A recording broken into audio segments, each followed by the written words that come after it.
Chief Minister Umar Abdullah has strongly criticized local newspapers for failing to report that the entire elected government of Jammu and Kashmir was placed under house arrest by the Lieutenant Governor Manoj Sinha led administration on Martyrs' Day, July 13. He accused them of lacking courage and called them cowards and sellouts. Take a look at our local newspapers, both from Jammu and from Srinagar, English and local languages. You will easily see who had courage and who did not. The cowards hid the truth that the elected government and most elected representatives were locked up.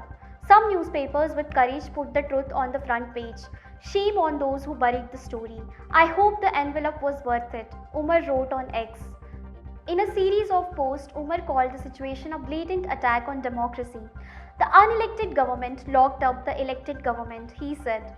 He went on to condemn the deployment of security forces to block access to the Martyrs' graveyard in Srinagar, where tributes are usually paid on July 13.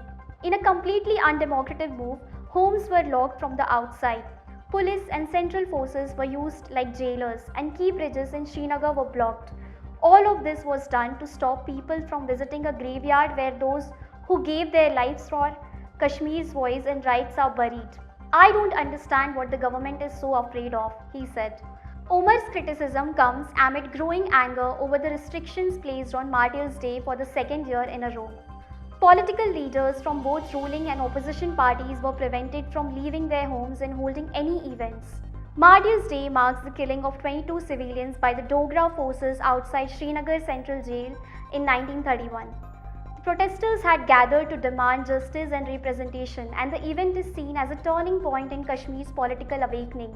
For decades, July 13 was officially recognized as Martyrs' Day, but it was public holiday in Jammu and Kashmir. Leaders would traditionally visit the Martyrs' graveyard in Srinagar to pay their respects. However, since the abrogation of Article 370 in August 2019, the Lieutenant Governor's administration has scrapped the holiday and banned all official and public commemorations, citing law and order concerns. Putting elected leaders under house arrest and people barred from visiting the graveyard has reinforced the fact that the elected government in Jammu and Kashmir has no authority.